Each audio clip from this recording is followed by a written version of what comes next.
6월 27일 오늘 하나님의 말씀은 누가복음 5장 말씀입니다. 어제 주일 설교에서도 잠깐 언급한 이야기가 오늘 누가복음 5장에서 나오기에 이 말씀을 잠깐 나누겠습니다. 17절로 26절 말씀. 하루는 가르치실 때 갈릴리의 각 마을과 유대와 예루살렘에서 온 바리새인과 율법 교사들이 앉았는데 병을 고치는 주의 능력이 예수와 함께 하더라.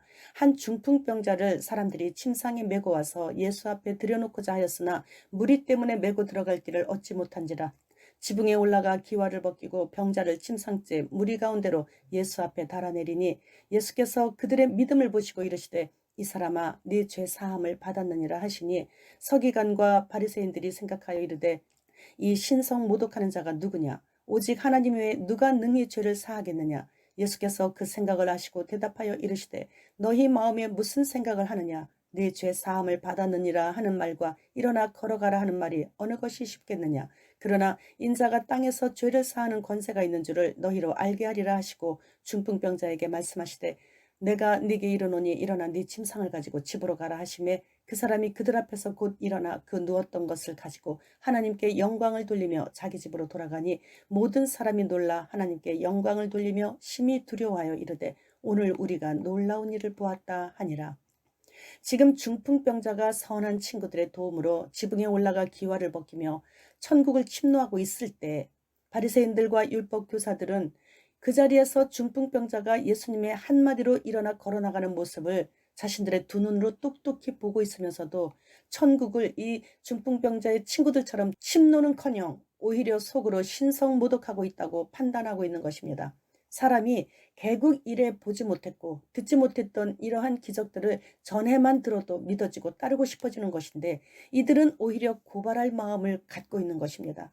천지가 개벽하는 것만큼이나 놀라운 기적을 직접 목격을 했으면 누구신 줄 당연히 알아지는 것이 아니겠습니까? 그럼에도 이들은 의심하며 오해하며 판단하며 비판하며 정죄하고 있는 것입니다. 모세가 출애굽할 때 애굽에 10가지 재앙을 내리면서 이스라엘 백성들을 데리고 나오시는 하나님, 그리고 광야에서 낮에는 구름 기둥으로 밤에는 불 기둥으로 보호해 주시고 매일 새벽마다 만나를 내려주셔서 일용할 양식을 부족함 없이 수백만 명을 40년이나 먹이시고 기르신 하나님을 만났으면서도 불평과 불만을 쏟아내며 다시 애굽으로 돌아가겠노라고 반역했던 이스라엘의 역사를 우리는 알고 있습니다.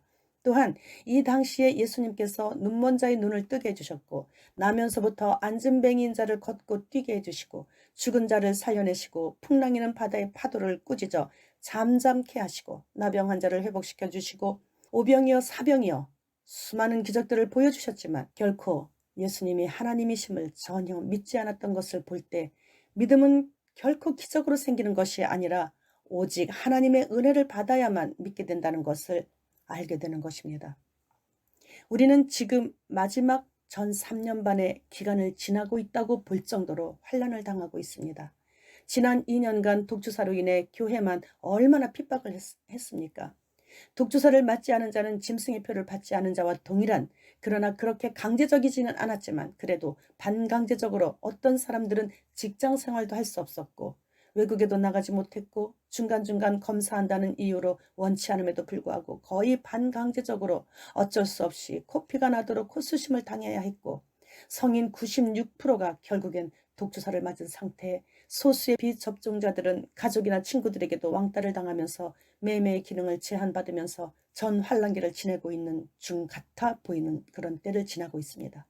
대부분의 사람들의 눈에 다 보이도록 공산당이 여지껏 활기를 치다가 이제는 조금 잠잠해진 것 같아 보이기는 하지만 이제 더 무서운 그 어떤 무엇인가를 꾸미고 있는 선출되지 않은 세계 각국의 정부 지도자들을 장악한 그림자 정부로 인해 엄청난 일들이 이제 일어나기 직전에 잠시 고요한 시간을 우리는 갖고 있다고 볼 수 있습니다. 그래서 지금 우린 깨어야 하는 것입니다. 바리새인과 율법 교사들처럼 눈은 있으나 보지 못하고 귀도 있는데 듣지 못하는 자들이 성경에 나오는 환란을 지나야 하는 것은 당연한 일이고 성도의 권세까지 다 깨지는 시점인 후 3년 반의 환란의 때를 지난 후에 그 다음에 가는 곳이 정해지게 되는데 주님과 구별된 그곳에서 어찌 영원을 지낼 수 있겠습니까?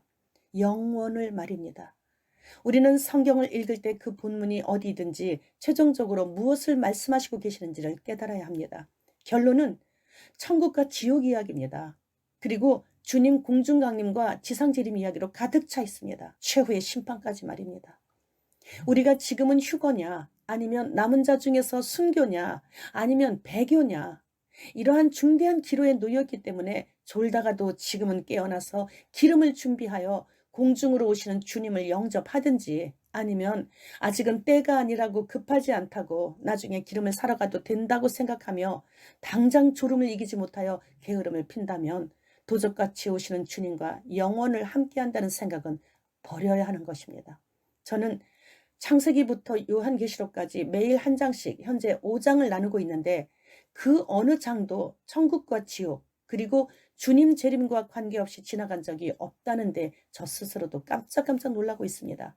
짐승의 표가 강제적으로 우리 몸에 들어오기 바로 직전에 있는데, 잠시의 불편을 이기지 못해 우리나라 성인 96%가 자원해서 또는 압력에 의해서 매매의 기능을 겸비한 독주사를 줄 서서 맞는 것을 보았기에 심히 근심이 됩니다. 끝까지 타협하지 않고 오직 주님만을 의지하며 주님께만 모든 것을 맡기며 견디며 인내할 때에만 구원을 얻을 수 있다는 것을 잊지 마십시오. 지금 주님께서 오시고 계십니다. 마라나타.